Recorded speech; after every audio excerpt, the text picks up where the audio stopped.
오늘 전 여러분과 함께 크리스마스에 일어났던 일들이라는 제목으로 은혜의 말씀을 나누고자 합니다. 한 가정에 귀한 손님이 오기로 작정을 하면 벌써 손님이 오기 며칠 전에 그 가정에 굉장한 준비를 합니다. 집안 소재를 하고 혹은 벽지를 바르고 가구를 정돈하고 그렇게 해서 손님에게 좋은 인상을 줄 뿐 아니라 즐거움을 가지고 손님을 맞이하려고 애를 쓰는 것입니다. 나라에도 국빈이 오게 되면 벌써 국빈이 오기 전에 공항에서부터 시작해서 그 국빈이 그할 호텔까지 연도를 전부 청소하고 건물을 깨끗이 하고 만반의 준비를 하는 것입니다. 하물며 만왕의 왕 만주의 주 하나님의 아들 예수께서 하나님의 뜻을 이루시기 위해서 영광의 보좌를 부리시고 인간의 육신을 쓰시고 오실 때 하나님께서 준비하지 아니하시고 막연하게 절대로 오게 하지 않습니다. 여러분, 예수 그리스도는 갑자기 급조된 구주가 아닙니다. 오늘날 세상에는 갑자기 급조된 소위 말하는 구주들이 여기저기에 많이 나오고 있지만 예수 그리스도는 깊은 뿌리가 있는 구주인 것입니다. 벌써 창세기 3장 15절 아담이 타락하자마자 주님께서 말씀하기를 장차 여인의 후손이 뱀의 머리를 깨뜨릴 것이라고 예언하심으로 말미암아 여인의 몸을 통해서 아버지 없이 태어날 구주가 오실 것을 분명하게 말씀해 놓으신 것입니다. 이사야는 주님 오시기 600년에서 약 750년 전에 예언하기를 보라 처녀가 잉태하여 아들을 낳을 것이니 그 이름은 임마누엘이라고 말씀한 것입니다. 또 더 상세하게 나아가시는 말하기를 한 아들이 우리에게 낳고 한 아기를 우리에게 주시는데 그 이름은 기묘자여 모사여 전능하신 하나님이여 영존하시는 아버지여 평강의 왕이라 할 것이라. 이와 같이 소상히 예언된 것입니다. 이래서 예수 그리스도께서는 무려 구약 성경에만 하더라도 300번 이상 이 세상에 올 것을 예언되어서 뿌리를 가진 구주로서 우리에게 오실 때 하나님께서 그리스도의 탄생한 그의 환경적 준비를 안 할 수가 없는 것입니다. 그리고 예수 탄생할 때 일어난 여러 가지 환경적인 사건은 그 사건을 통해서 하나님께서 우리에게 말씀하고자 하는 깊은 의미가 있는 것입니다. 이렇기 때문에 오늘 저는 여러분과 함께 그리스도 탄생하실 때 일어났던 여러 가지 환경적인 사건들에 숨어있는 깊은 의미를 같이 깨달아보고자 하는 것입니다. 첫째로 예수님께서 베들레헴의 말구유에서 태어난 일은 우연히 된 것이 아니라 하나님께서 미리 예비하신 것입니다. 왜냐하면 주님 오시기 전 약 600여 년 전에 이미 하나님께서는 미가 선지를 통해서 미가서 5장 2절에 이렇게 예언해 놓으십니다. 베들레헴 에브라다야 너는 유다 족속 중에 작을지라도 이스라엘을 다스릴 자가 내게서 내게로 나올 것이라. 그의 근본은 상고의 태초니라. 그 근본이 상고의 태초이신 하나님께서 유다 땅 베들레헴에서 올 것이라고 이미 예언을 해 놓았습니다. 그러나 예수님의 어머니는 나사렛에서 살고 계시죠. 이렇기 때문에 어떻게 예수님께서 베들레헴에서 태어날 수 있을까? 알 수가 없을 것입니다. 그러나 하나님께서 계획하신 것은 조금도 차질이 없습니다. 예수님 탄생 600여 년 전에 예언된 예언이지만은 그 때가 오매 하나님께서는 로마의 황제의 마음을 통해서 전 로마 치하에 있는 사람들 하여금 호적하도록 명령했습니다. 자기 고향 땅에 가서 모두 다 호적을 하라. 그래서 사람 수를 분명히 알므로 더 많은 세금을 거두기 위해서 로마 황제는 그렇게 했지만은 실제로는 하나님이 섭리하여서 때가 오매 예수의 어머니 마리아가 그 양아버지 요셉과 함께 베들레헴에 가셔 그곳에서 태어나도록 섭리한 것입니다. 누가복음 2장 1절로 7절에 보면 그때 사항을 잘 설명하고 있습니다. 이때 가이사 아구스토가 영을 내려 천하로 다 호적하라 하였으니 이 호적은 구레노가 수리아 총독되었을 때 첩분한 것이라. 모든 사람이 호적하러 각각 고향으로 돌아가며 요셉도 다윗의 집 족속인 거로 갈릴리 나사렛 동네에서 유대를 향하여 베들레헴이라는 다윗의 동네로 그 증언한 마리아와 함께 호적하러 올라가니 마리아가 이미 잉태되었더라. 거기 있을 때 그때 해산할 날이 차서 맏아들을 낳아 강보로 싸서 구유에 뉘었으니 이는 사관에 있을 곳이 없습니다.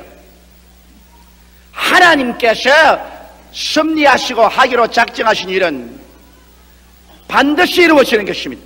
하나님께서 로마의 제왕 가이사 아구스토의 마음을 움직여서 천하로 호적하게 명령했기 때문에 바로 마리아의 증언한 남편 요셉의 고향이 베들레헴이므로 베들레헴에 가셨습니다. 마리아가 잉태해서 만삭이 되어 몸이 무거움으로 나귀에 태우고 서서히 걸어갔기 때문에 이미 베들레헴에 들어오니 먼저 온 사람들이 모두 다 여관을 차지하고 여관방에 들어갈 곳이 없습니다. 그런데 산길은 있어 불을 나기 시작하니 미처 급해서 갈 때 올 데가 없으므로 짐승의 우리에 들어가서 짐승의 우리에서 아기를 낳아 아기를 눕힐 데가 없으니까 강보에 사서 말구유에 눕히게 된 것입니다. 이러기 때문에 이미 예수께서 베들레헴에 태어난 것도 하나님께서 예비하고 준비한 사실을 알 수 있는 것입니다. 그것은 왜냐하면 예수님께서는 다윗의 혈통에서 태어날 것이라고 말했는데 다윗이 태어난 동리가 바로 베들레헴이기 때문에 그렇게 한 것입니다. 그리고 예수님이 태어나자마자 그를 짐승의 우리에서 말구에 놓은 것입니다. 그리스도께서 짐승의 우리에서 태어났던 것도 깊은 의미가 있습니다. 왜냐하면 짐승의 우리란 사람이 살 곳이 못 됩니다. 집도 없고 거할 곳도 없는 그린들이 가서 거하는 처소가 짐승의 우리입니다. 그 짐승의 우리도 변변치 않은 것 같습니다. 짐승도 없은 것 같습니다. 퇴비 냄새가 나고 사람으로서 도저히 거할 수 없는 말할 수 없는 적빈한 상황에서 그리스도가 태어난 것입니다. 어떻게 해서 만왕의 왕이요 만주의 주요 천지를 호령하면 천지가 다 설 수 있는 그러한 주님께서 왕궁에 태어나지 못하시고 부잣집에 태어나지 못하시고 짐승의 우리에서 태어나십니까? 동방박사 세 사람은 필연적으로 예수님께서 태어날 때는 왕궁에서 태어날 것을 알고 헤롯 왕궁을 찾아간 것입니다. 잘못 생각한 것입니다. 그리스도는 가장 가난하고 비천하고 버림받은 짐승의 우리에서 태어난 것입니다. 이 이유는 예수께서 이 땅에 오신 것은 아담 이후로 저주를 받아 가난과 헐벗음과 굶주림에서 눈물 짓는 인류를 위해서 대속을 하기 위해 그렇게 한 것입니다. 예수님이 수고하고 무거운 짐진 자들아 다 내게로 오라 내가 너희를 쉬게 하려고 하신 것은 바로 가난의 저주의 수고롭고 무거운 짐도 거기에 포함된 것입니다. 예수님의 대속이란 십자가에 못 박여 피 흘린 것만 대속이 아닙니다. 예수님께서 이 땅에 벌써 어린아이로 태어나셔 강보에 사여 말구에 누인 그 시간부터 대속은 시작된 것입니다. 그리스도의 일생의 모든 생활은 여러분과 나를 위해서 대가를 지불한 것입니다. 이러기 때문에 성경은 고린도후서 8장 9절에 분명히 말하기를 우리 주 예수 그리스도의 은혜를 너희가 알거니와 부유하신 자로서 너희를 위하여 가난하게 되시면 그의 가난함을 인하여 너희로 부유케 하려 하심이라고 말씀하고 있는 것입니다. 크리스마스의 메시지를 올바르게 받아들인 사람은 예수 그리스도의 그 뼈저린 가난의 일생을 여러분 우리의 가난과 저주의 대속으로 삼고 그리스도의 공로로 말미암아 다시는 모든 일에 항상 모든 것이 넉넉하여 모든 착한 일을 넘치게 할 수 있는 믿음의 자세로 마음을 무장해야 될 것인 것입니다. 오늘날 여러분 가난하고 헐벗고 굶주리게 사는 것이 신령한 생활인 줄 착오하는 사람이 있는데 이것은 신령한 생활이 아닙니다. 이것은 예수 그리스도의 대속의 슬픈 생활을 오히려 멸시하고 짓밟아버리는 불신앙의 행동인 것입니다. 나는 만일 가난하고 헐벗고 굶주린 생활이 신령한 생활이요 주께 영광 돌리는 생활이라면 자원해서 기쁘게 그 생활을 하겠습니다. 그러나 예수님께서 뼈저리게 가난하게 되시면 그의 가난하심으로 말미암아 너희로 부욕케 하려 하심이라고 말씀하고 있기 때문에 그리스도의 대속한 것을 짓밟을 수가 없으므로 다시는 그리스도 안에서 가난하지 않고 모든 일에 항상 모든 것이 능력하여 이를 가지고 모든 착한 일을 넘치게 하기로 결심하는 바인 것입니다. 그뿐 아니라 예수님이 구유에 누웠다는 것은 의미가 있습니다. 여러분, 구유라는 것은 짐승의 밥통입니다. 구유에 있는 것은 무엇인 짐승이 와서 먹어요. 예수님이 구유에 눕힌 것은 만인간의 생명의 떡으로 오셨다는 의미인 것입니다. 모든 사람들이 예수에게 나와서 그리스도를 생명의 떡으로 먹으면 하나님의 영원한 생명을 얻는다는 것입니다. 예수께서 말씀하기를 나는 하늘로서 내려온 만나니 나를 먹는 자는 영생토록 살리라고 말씀한 것입니다. 내 살은 참된 양식이요 나 피는 참된 음료로다. 내 살을 먹고 내 피를 마시는 자는 내 안에 거하고 나도 저 안에 거하나니 내가 아버지로 말미암아 사는 것처럼 나를 먹는 자는 나로 말미암아 살리라고 주께서 말씀하신 것입니다. 이러므로 오늘날에 와서 우리들은 참된 양식 아닌 것을 위해서 은을 달아주고 금을 달아주는 것입니다. 예수님께서야말로 참 믿음의 양식이요 소망의 양식이요 사랑의 양식이요 기쁨의 양식이요 행복의 양식이요 그리스도를 우리 마음속에 양식으로 받아들일 때 비로소 우리는 이 세상에 사는 참된 생명의 풍성과 성공과 행복과 마음의 평안과 기쁨을 가지고 살 수 있는 힘을 얻게 되는 것입니다. 오늘날 사람들은 이 먹어야 될 구유에 올바른 양식은 두지 아니하고 썩어질 것으로 가득 채워하는 것입니다.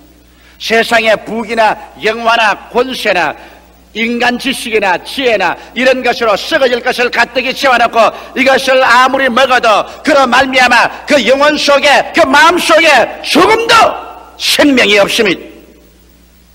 오늘 이 시간에 예수님은 여러분과 나의 양식으로 말미암아 온 것이지 종교적인 희롱물이나 신학적인 대상물로 온 것은 아닌 것입니다.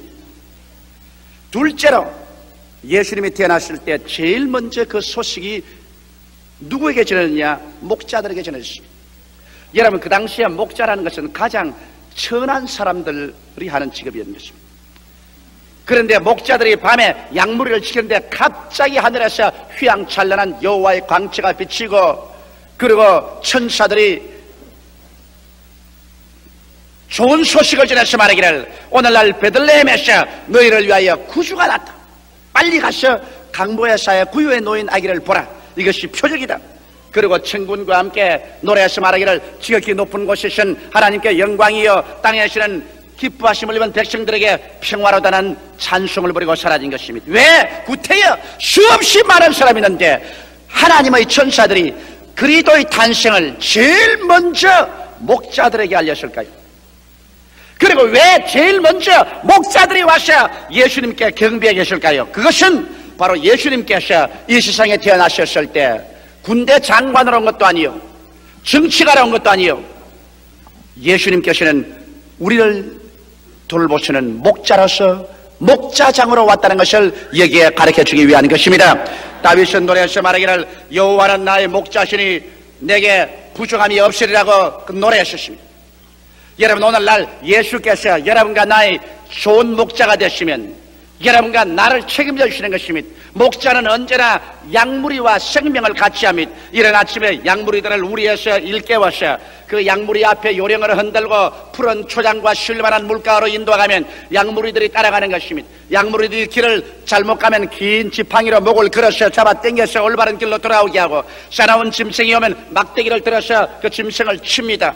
이래서 짐승들을 배불리 먹이고 태양이 뜨거워지면 그늘 나무 밑에서 재우고 그 다음 물을 마시고 집에 돌아올 때는 양무리를 데리고 앞서서 와서 한 마리 두 마리 우리에 잘 간수해놓고 상처 입은 것은 첨해주고 돌보아주는 것입니다.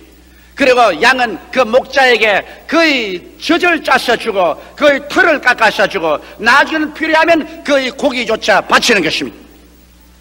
목자와 양의 관계는 이와 같은 관계가 있습니다. 예수께서 우리에게 오신 것은 우리를 기르시는 목자로서 오셨기 때문에 주님께서는 제왕같이 우리에게 군림하러 오신 것도 아니요 무서운 심판주로서 우리를 판단하고 정죄하기 위해서 온 것도 아니요, 여러분과 나를 하나님의 양무리로 기르기 위해서 오신 것입니다. 이러기 때문에 그리스도는 목자의 경배를 제일 먼저 받은 우리의 목자자인 것입니다. 그리스도도 친히 말씀하기를 나는 선한 목자라, 선한 목자는 양을 위해서 자기의 목숨을 버린다고 말한 것입니다. 그러나 여러분, 목자와 양의 관계는 다윗의 노래를 읽으시는 아닙니다. 여호와는 나의 목자시니 내게 부족함이 없으리로다. 주님께서는 여러분과 나의 일생의 생활 속에서 영과 마음과 몸과 생활에서 부족함이 없도록 돌봐주는 목자인 것입니다. 양무리가 꿰깨 말라서 비틀비틀하면 어느 누가 봐더라도 그 목자가 게으르다고 말할 것입니다. 그 목자가 실력 없다고 말할 것입니다. 그러나 양무리가 토실토실 살이 져서 잘 지낸다면 누가 봐도 그 목자는 훌륭한 목자고 그 목자는 양무리를 사랑한다고 말할 것입니다. 오늘날 여러분과 내가 그리스도가 기르는 목종의 양이라면 오늘날 여러분과 나를 보고 난 다음에 사람들은 예수님이 얼마나 실력이 있는 목자인가 아닌가를 판단하게 될 것입니다.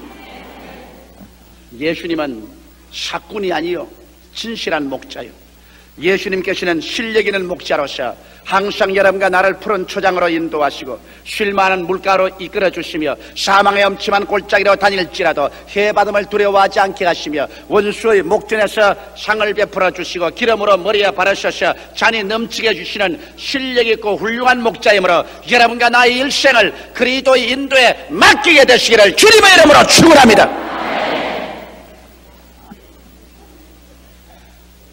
셋째로, 저는 예수 그리스도의 태어난 그 환경에서 또다시 생각하고 싶은 것은 동방박사 세 사람이 선물을 가지고 예수님께 경배하러 왔던 것입니다. 난 여기에서 특별히 느끼고 싶은 것은 여기에 서방박사 세 사람이 아니고 동방박사 세 사람인 것입니다. 예수님이 태어나셨을 때 주님이 서방에도 남방에도 북방에서도 사람을 부르지 아니하고 동방에서 불렀다는 것은 여기에 하나님의 뜻이 있어 그렇게 하신 것입니다. 제일 그리스도를 먼저 증거하기 위해서 온 사람들은 동방에서 온 박사들입니다. 오늘날 우리가 추정해 보긴데 요사이 말하는 이란이나 이락이나 이런 중근동에서 온 것입니다. 아마 동방박사가 그곳까지 낙타를 타고 걸어온 데는 수개월이 걸렸을 것입니다. 그러므로 예수 그리스도가 베들레헴에 태어나기 수개월 전에 벌써 하늘의 별은 이 동방박사를 이끌기 시작한 것입니다. 그래서 그리스도가 참 하나님이 되시고 왕이 되시고 제사장이 되신 것을 증거하게 한 것입니다.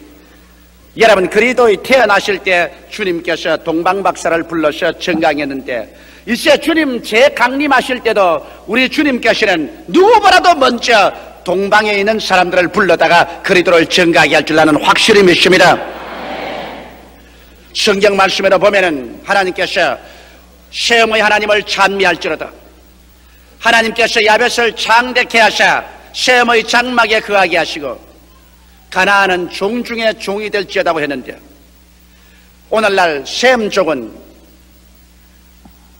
노아 홍수 이후로 아라라산 밑에서 동방으로 퍼져나와서 살아난 것입니다. 그래서 요사이 소위 말하는 아시아 민족의 조상이 된 것입니다.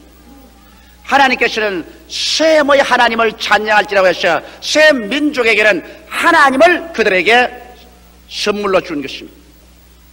이러기 때문에 모든 세계의 위대한 종교가 모두 다 셈 족속에서 나온 것입니다. 불교도, 유교도, 유대교도, 기독교도, 마호메토교도 하나 없이 모두 다 셈 족속에 나온 것입니다. 마귀도 미리 셈 족속이 하나님을 받드는 제사장의 족속인 줄 알았기 때문에 먼저 와서 사람들을 하여금 진정한 하나님을 섬기지 못하도록 신앙적인 바탕 위에 혼돈을 가져왔습니다만, 그러나 역시 그리스도는 셈 족속 가운데서 태어나고 또 오늘날 그리스도를 증거하게 한 것도 셈 족속에서 동방박사 세 사람을 불렀습니다. 내가 알기에는 마지막 때도 그리스도의 복음을 충실하게 완전하게 전하는 것은 주님께서 동방에서 사람들을 일으켜서 예수 그리스도를 전할 수 있도록 하는 것을 나는 확실히 믿습니다. 그리스도의 복음은 팔레스타인에서 유럽으로, 영국으로, 미국으로 건너갔다가 이제 이 세대의 마지막에 아시아 태평양 이 동방으로 옮겨온 것입니다. 오늘 성령의 역사의 주무제는 동방에서 일어나고 있는 것입니다.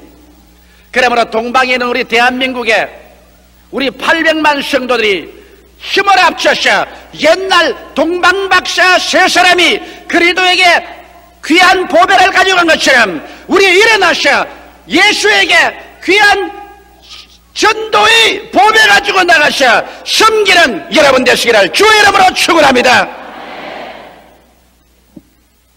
그런데 동방박사 세 사람이 그리스도에 가져간 선물을 보면 황금과 유향과 몰약이라고 했습니다. 여기에는 중대한 의미가 있어. 황금은 모든 이 세상의 보배 중에 가장 귀한 보배입니다. 보배 중에 왕입니다. 이 황금은 왕을 상징합니다. 그렇기 때문에 왕은 금띠를 띠고 금면류관을 쓰는 것입니다.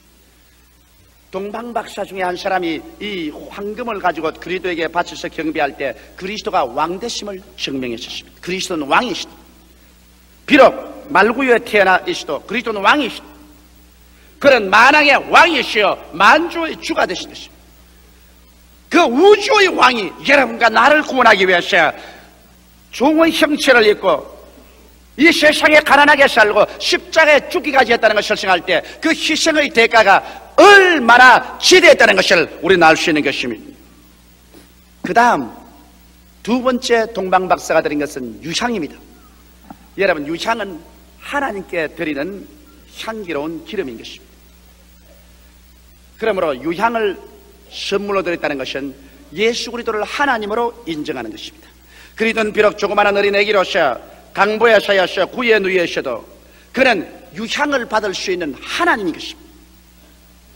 여러분, 오늘날 예수 그리스도는 하나의 위대한 선생이었다, 위대한 혁명가였다, 위대한 지도자였다는 잘못된 소리를 하는 사람이 있는데 예수 그리스도는 그렇지 않습니다. 예수 그리스도는 참 하나님이요 참 사람으로 세상에 오신 것입니다.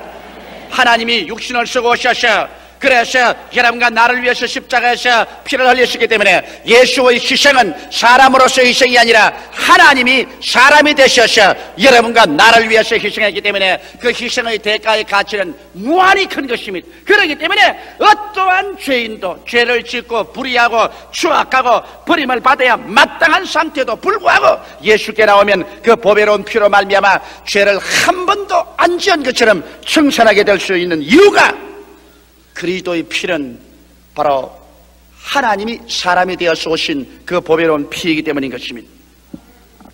그 다음 세 번째 동방박사가 드린 예물은 몰약입니다. 이 몰약이란 죽은 사람에게 사용하는 향료인 것입니다. 그러므로 이 몰약은 예수 그리스도께서 죽으셨다 부활하셔서 여러분과 나를 위한 제사장이 될 것을 예언한 것입니다. 제사장이라는 것은 여러분 우리의 죄를 위해서 짐승을 잡아 피를 흘려 죽여서 그 피로서 죄를 속죄하고 예수님은 친히 당신이 죽어서 당신의 피를 흘려서 여러분과 나의 죄를 위해서 속죄하고 그 다음에는 우리의 영혼이 온전히 완성되기 위해서 주야로 우리를 위해서 하나님 앞에 기도해 주는 직분이 바로 제사인 것입니다. 여기에 동방박사 한 사람은 몰약을 가지고 예수께 드림으로 말미암아 예수님께서 우리를 위한 제사장이 될 것을 증거한 것입니다. 벌써 그리스도께서 베들레헴의 말구에 눕혔을 때 이미 이 동방박사가 드린 예물을 통해서 그리스도 전체의 모습이 분명히 증거된 것입니다. 그는 왕이요, 그는 하나님이요, 그는 제사장으로 오신 것입니다. 오늘날 또 예수님께서는 그때 모습 그대로 변하지 아니하고 오늘 하나님의 보좌 우편에 앉은 만왕의 왕이요 만주의 주요 제2위 하나님이시여 그는 우리를 위해서 지금도 그 당신이 친히 흘리신 보배로운 피를 가지고 기도를 해주고 계시는 제사장인 것입니다. 오늘 예수께서 여러분과 나를 위해서 끊임없이 하나님의 보좌 우편에서 기도해 주시지 아니한다면 여러분과 나는 신앙을 유지할 수 없습니다. 세상에 마귀의 공격도 많고 육신의 정욕과 안목의 정욕과 이 세상 자랑이 홍수처럼 힘을 합쳐서 우리를 휘어잡고 이끌어가는데 우리의 힘으로 어떻게 이겨나겠습니까? 그러나 예수님께서 끊임없이 우리를 위해서 하나님 보좌 우편에서 기도해주는 제사장인 것입니다. 이러므로 그리스도의 기도를 통해서 하나님의 성령의 역사함으로 말미암아 7번 넘어지면 8번 일어나고 회개하면서 우리가 조금씩 향상하고 발전하며 신앙이 성장하게 된 것은 예수께서 제사장으로서 우리 가운데 역사하고 계신 것입니다. 그뿐 아니라 이 예수님께서는 오늘날 여러분 안에 거하시고 여러분과 함께 계심이 볼지어다 내가 세상 끝날까지 너희와 항상 함께하려고 말씀한 것이며 그날에는 내가 아버지 안에 너희가 내 안에 내가 너희 안에 있는 것을 너희가 알리라고 말씀하셨으며 오늘 성령으로 말미암아 예수님은 구말리 장천 멀리 계시지 아니하시고 여러분과 나와 함께 계시며 여러분과 나의 안에 이 시간 이 자리에 함께 와서 계신 것입니다. 그러므로 왕이신 예수님, 하나님이신 예수님, 제사이신 예수님께서 여러분과 나를 돌보기 위해서 우리와 함께 이 자리에 와서 계시니 우리 마음속에 얼마나 담대하고 이와 같은 예수님을 우리의 생활에 십자가로 플러스하기 때문에 우리의 마음은 어두운 것보다도 밝음을, 절망보다도 소망을, 죽음보다도 생명을, 파괴보다도 건설을, 가난보다도 축복을, 저주보다도 은총을 기대할 수 있는 마음의 자세가 변화될 수 있는 것입니다. 사람이 억지로 긍정적으로 생각할 수 없습니다. 억지로 가능적으로 생각할 수 없습니다. 그러나 여러분과 나의 생활 속에 십자가의 플러스표를 통해서 이 왕 되신 예수님, 이 하나님 되신 예수님, 제사하신 예수님을 나의 마음속에 모셔들어서 그리스도와 하나가 되면 어찌할 수 없이 여러분은 새로운 삶의 이미지를 얻게 되는 것입니다. 영혼이 잘 때는 이미지를 얻게 되며 범사가 합종하여 유익을 이루는 이미지를 얻게 되며 치료받아 강건하고 부활해서 영생을 얻을 이미지를 얻게 되는 것입니다. 그러므로 바울 선생은 말하기를 이제 누구든지 그리스도 안에 있으면 새로운 피조물이라 이전 것은 지나가시니 보라 새 것이 되었도다라고 말씀한 것입니다. 그리스도 안에서 크리스마스를 통한 이 은총 속에서 여러분과 나는 새 사람인 것입니다. 이러므로 제가 여러분께 강조하고 싶은 것은 이 옛사람의 생각을 여러분의 마음속에서 찢어버려서 우겨서 쓰레기통에 던져버리는 것입니다. 그래서 여러분과 내 생각과 마음이 새로워야 됩니다. 지킬 만한 것보다 내 마음을 지켜라. 생명의 근원이 거기에서 나오느니라. 너희 온갖 구하는 것이나 생각하는 것이 더 넘치도록 능히하실 하나님이라고 말하고 있는 것입니다. 생각이 달라지지 않은 사람 절대로 하나님께서 그 사람의 생활과 환경을 변화시킬 수 없습니다. 여러분과 나의 생활 속에 다가오는 기적은 여러분과 내가 복음을 들음으로 말미암아 여러분과 나의 생각이 달라져야 달라진 생각을 통해서 달라진 자기 영상을 통해서 하나님의 성령이 역사하는 것입니다. 그러므로 오늘 이 크리스마스를 통해서 여러분과 나의 생각과 여러분과 나의 이미지가 오늘 이 환경과 유향과 몰약을 통해서 달라지는 여러분 되시기를 주님의 이름으로 축원합니다. 또 황금과 유향과 몰약이란 굉장히 비싼 상품입니다. 이것은 선물치고는 굉장히 고급품인 것입니다. 예수 그리스도의 양아버지 요셉이나 예수 그리스도의 어머니 마리아는 적빈했습니다.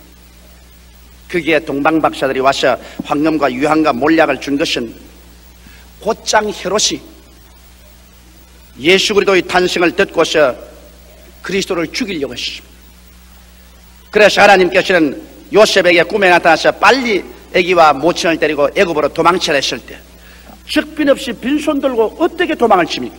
하나님께서 미리 노자를 준비해 주신 것입니다. 머나먼 동방에서 황금과 유향과 몰약을 가지고 와서 그 노자를 준비해서 줌으로 말미암아 그것을 노자 삼아 요셉은 그 모친과 아기를 데리고 애굽까지 피난 가서 헤롯이 모든 어린아이를 죽일 때 면할 수가 있는 것입니다. 이와 같이 오늘날 또 주님께서는 여러분과 나를 위해서 예비하는 하나님이신 것입니다. 예수 그리스도와 함께 인생을 살아가면 그리스도를 내 마음속에 모시고 살아가면 주님께서는 오늘 또 우리의 주위에서 함께 역사하셔 여러분과 나로 하여금 모든 면에 예비하고 준비합니다. 필요하다면 저 머나먼 동방에서라도 사람을 불러와서 여러분을 위해서 예비함으로 말미암아 예수 모신 여러분이 수치를 당치 않게 만들어 주시는 것입니다. 이러므로 그리스도 안에서 이 위대한 크리스마스의 선물인 그리스도의 은총과 복음을 받아들여 여러분 힘차고 긍정적이고 적극적이며 창조적이고 희망찬 내일을 향한 전진이 있게 되시기를 주의 이름으로 축원합니다. 다 같이 고개 숙여 기도드리겠습니다. 살아계신 하나님 아버지, 크리스마스에 일어났던 일들이 우리에게 가르쳐주는 의미는 심장합니다. 하나님 아버지요, 무의미하게 크리스마스를 지나가버리게 하지 말게 도와주시옵시고 이 기점을 통해서 우리의 마음속에 크나큰 변화가 다가오게 하여 주시옵소서. 하나님 우리 아버지, 베들레헴 말구유에서 가난을 다 청산해버리게 도와주시옵소서. 목자 되신 예수님 앞에서 일생을 내어 맡기게 도와주시옵소서. 동방박사 세 사람이 가져온 선물 속에서 예수님은 왕이요 하나님이요 제사장인 것을 알고 그리스도와 함께 삶으로 말미암아 우리 일생의 삶이 완전히 변화되어 버리게 도와주시옵소서. 그리스도와 함께 살 때 하나님께서 우리 위해서 예비하는 하나님이시므로 모든 일에 예비될 것을 기대하고 긍정적인 기쁨을 가지고 살게 하옵소서. 예수님 이름으로 기원하옵나이다. 아멘.